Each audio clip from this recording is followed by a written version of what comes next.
warahmatullahi wabarakatuh. Halo semuanya, perkenalkan saya Nurul Fadila Absuhalini dari Fakultas Ilmu Sosial dan Ilmu Politik, Program Studi Ilmu Komunikasi dengan nomor induk mahasiswa 0703 12 82 32 81 82. Dalam kesempatan kali ini, saya akan memberikan pandangan saya, opini mengenai pemilu 2019 dan dinamika politik di Indonesia. Selamat menyaksikan.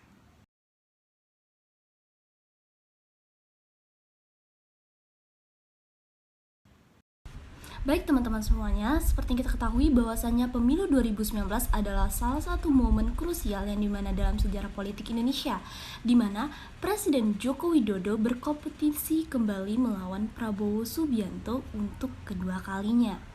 Nah, pemilu ini dianggap suatu hal yang unik karena melibatkan kompetisi yang sengit, bahkan melalui polarisasi politik dan juga isu-isu yang kontroversial.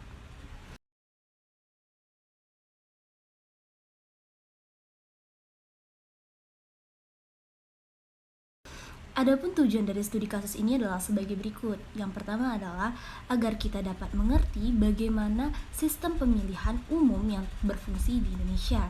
Kemudian yang kedua adalah agar kita dapat memahami dinamika yang terjadi sebelum, selama, dan setelah pemilu. Kemudian yang ketiga adalah mengkaji pengaruh media sosial dalam mempengaruhi opini masyarakat atau opini publik.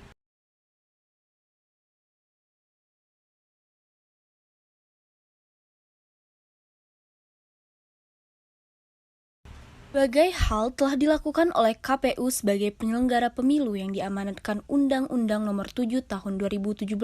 Di antaranya, menetapkan 18 peraturan KPU, menetapkan 16 partai politik nasional, dan 4 partai politik lokal Aceh sebagai peserta pemilu 2019. Dalam hal pemilu presiden dan wakil presiden 4 Agustus sampai dengan 21 September 2018 dilakukan tahapan, yaitu pendaftaran bakal calon presiden atau wakil presiden, pemeriksaan kesehatan, verifikasi dokumen pendaftaran, perbaikan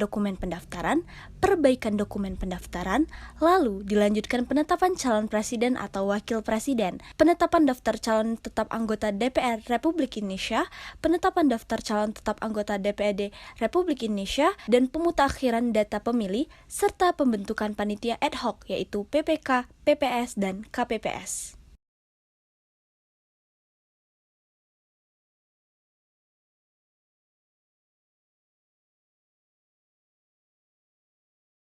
Pemilihan umum yang dilakukan di seluruh Indonesia secara serentak dalam pemilihan presiden, wakil presiden, DPD, DPRD, provinsi, DPRD kabupaten atau kota tentu diwarnai dengan tantangan-tantangan yang akan terjadi di mana kampanye, hari tenang, dan sampai hari pemilihan.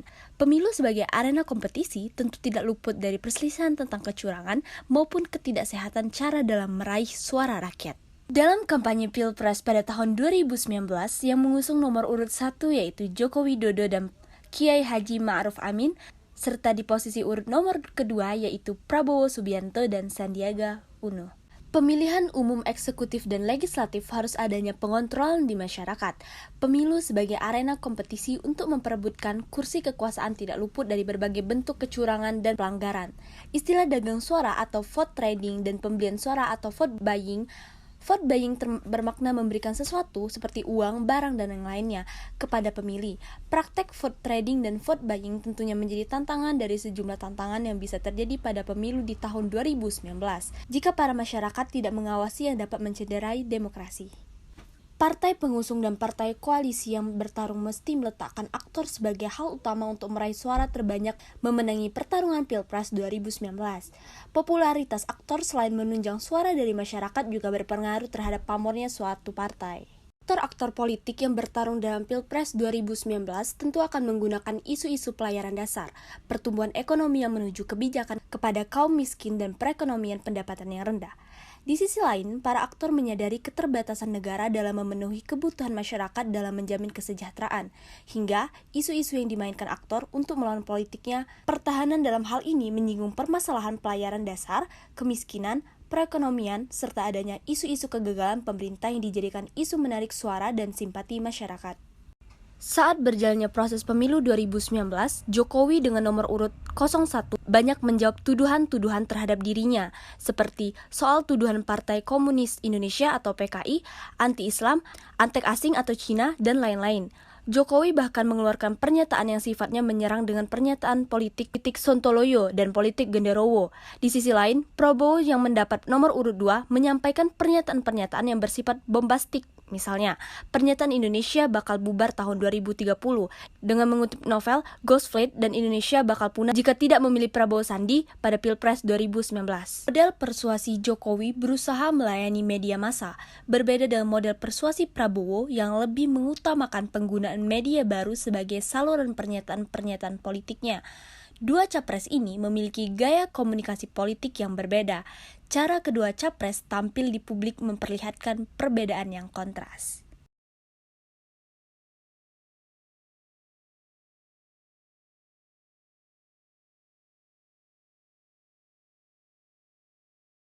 Pelaksanaan pemilu serentak 2019 masih dihadapkan pada beberapa permasalahan, yaitu problematika terkait distribusi logistik pemilu, data pemilu, kapasitas dan beban kerja petugas KPPS yang terlalu tinggi, data hasil perhitungan suara serta terjadinya gugatan atas hasil akhir Pilpres 2019. Dari berbagai permasalahan mulai dari pra-pemilu, selama pemilu, dan pasca pemilu, adapun solusinya menurut pandangan saya antara lain merevisi dan menambahkan aturan dalam UU Pemilu terkait kewajiban sinkronisasi data oleh KPU dengan data pemerintah, menambah persentase cadangan logistik pemilu, menambah jumlah anggota KPPS, dan kewajiban untuk menggunakan dan memutakhirkan sistem information teknologi untuk merekapitulasi data hasil perhitungan suara yang harus diimbangi dengan penguatan cyber protection agar tidak mudah diserang oleh hacker.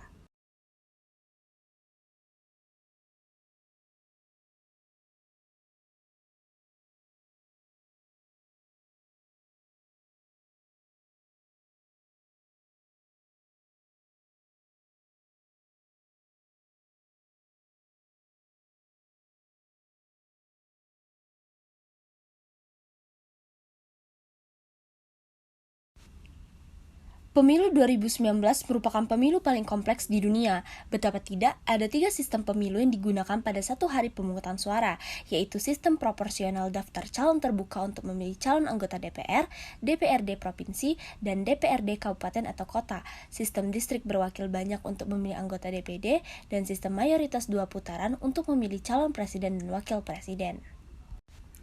Pada tahun 2019, Indonesia mengadakan pemilu serentak yang dilaksanakan pada tanggal 17 April 2019. Penyelenggaraan pemilu di Indonesia menganut sistem pemilu proporsional dan masyarakat pun dapat memilih pemimpinnya secara langsung berdasarkan asas Luber, yaitu langsung, umum, bebas dan rahasia, dan jurdil, jujur dan adil.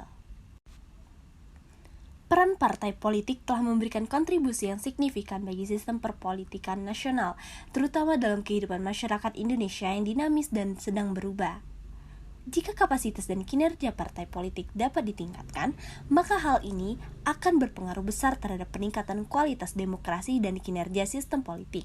Oleh karena itu, peran partai politik perlu ditingkatkan kapasitas, kualitas, dan kinerjanya agar dapat mewujudkan aspirasi dan kehendak rakyat dan meningkatkan kualitas demokrasi. Pada tahun 2019, media sosial menjadi alat kampanye utama kedua kandidat. Media sosial digunakan untuk mempertahankan pengikut masing-masing kandidat sejak pemilu 2014. Setiap kandidat menggunakan media sosial untuk menyampaikan ideologi kepada publik. Hal ini dilakukan untuk berkomunikasi langsung kepada masyarakat melalui media sosial. Hal ini terbukti bahwa setiap itu, tim pemenangan dari masing-masing kandidat juga membuat konten khusus di media sosial, seperti infografis dan video untuk menampilkan konten, visi misi, dan pencapaian setiap tim memiliki agenda harian mengangkat beberapa isu di media sosial. Partisipasi politik akan berjalan selaras manakala proses politik berjalan secara stabil. Seringkali ada hambatan partisipasi politik ketika stabilitas politik belum bisa diwujudkan. Karena itu, penting untuk dilakukan oleh para pemegang kekuasaan untuk melakukan proses stabilisasi politik. Di samping itu, kita juga perlu proses berikutnya untuk melakukan upaya pelembagaan politik sebagai bentuk dari upaya untuk memberikan kesempatan kepada masyarakat untuk mengaktualisasikan cita-citanya. Untuk itu, penyelenggaraan pemilu sebagai sarana dalam melaksanakan demokrasi tentu saja tidak boleh dilepaskan dari adanya keterlibatan masyarakat. Demikianlah narasi politik pada pemilu 2019 yang dapat saya deskripsikan. Semoga bermanfaat. Apabila terdapat pandangan politik yang berbeda, dapat diberikan saran yang kritik yang membangun. Terima kasih semuanya. Assalamualaikum warahmatullahi wabarakatuh. Bye semua.